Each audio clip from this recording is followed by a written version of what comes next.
Hello friend, welcome to our channel mister class 9th।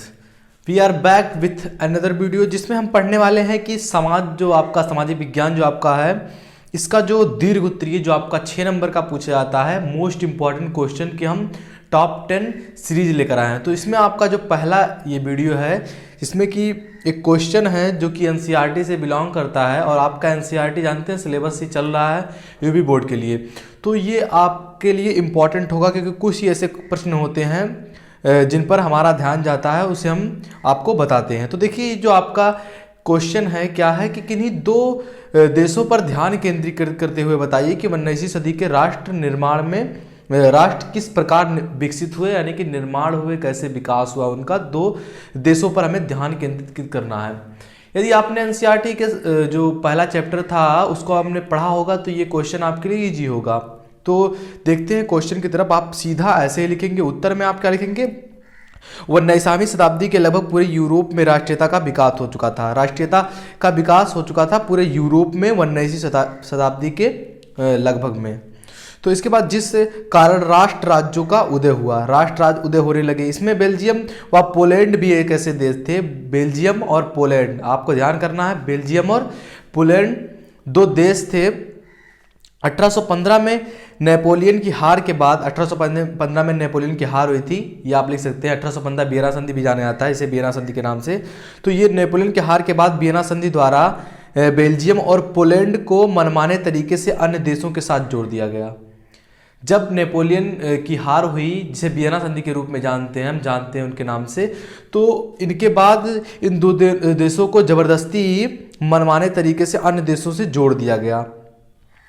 अब देखिए, जिनका आधार यूरोपीय सरकारों की रूढ़वादी विचारधारा थी कि राज्य व समाज में स्थापित पारंपरिक संस्थाएं जैसे राजतंत्र, चर्च, सामाजिक ऊंच नीच, संपत्ति, परिवार और आदि बने रहने चाहिए, इसका बेल्जियम और पोलैंड ने विरोध किया।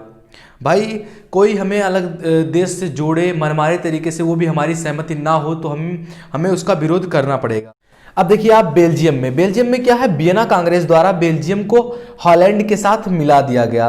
परंतु दोनों देशों में ईसाई धर्म के कट्टर मतानुयायी रहते थे। दोनों देश में ईसाई धर्म के जो थे कट्टर मतानुयायी मानने वाले रहते थे। अब जहां बेल्जियम में कैथोलिक थे, वही हॉलैंड में प्रोटेस्टेंट धर्म के मतानुयायी रहते थे।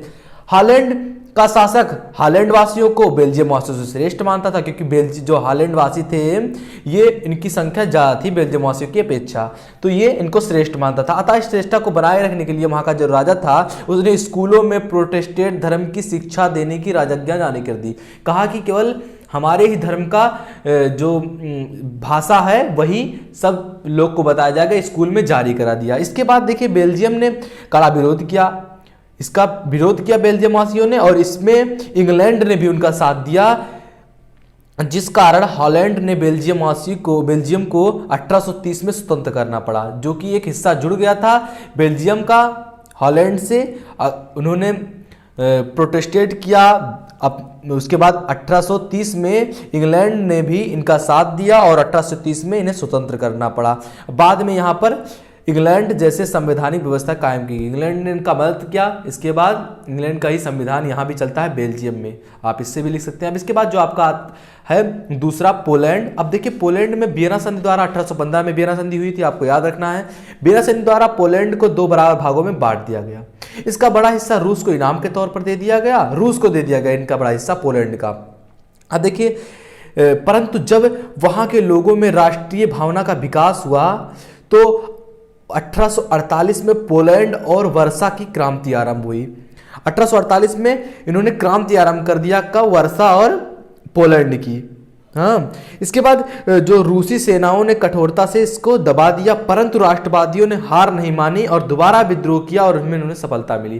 देखिए एक बार हार गए, फिर से इन्होंने हार नहीं माना और फिर से विद्रोह किया, जिनमें इन्हें सफलता मिली। तो ये जो दो देश थे, आपको बताना था क्या उत्तर, कि दो देशों पर ध्यान केंद्रित करते हुए बताया कि 19वीं सदी के राष्ट्र किस प्रकार विकसित हुए। ये आपका इंपॉर्टेंट क्वेश्चन हो सकता है, आपके 2021 में पूछे गए क्वेश्चन में से आ सकते हैं। आपका 6 नंबर का ये पूछा जाता है।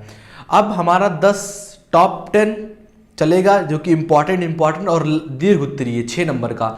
तो यह हमारा पहला वीडियो था। अगर वीडियो पसंद आया हो तो लाइक करें। अगर आप चाहते हैं कि अगला पार्ट आप देखें तो चैनल को सब्सक्राइब करिए और जाइए प्लेलिस्ट में सामाजिक विज्ञान के देख सकते हैं आप वीडियो को। मिलते हैं आपसे अगली वीडियो में, तब तक के लिए जय हिंद जय भारत।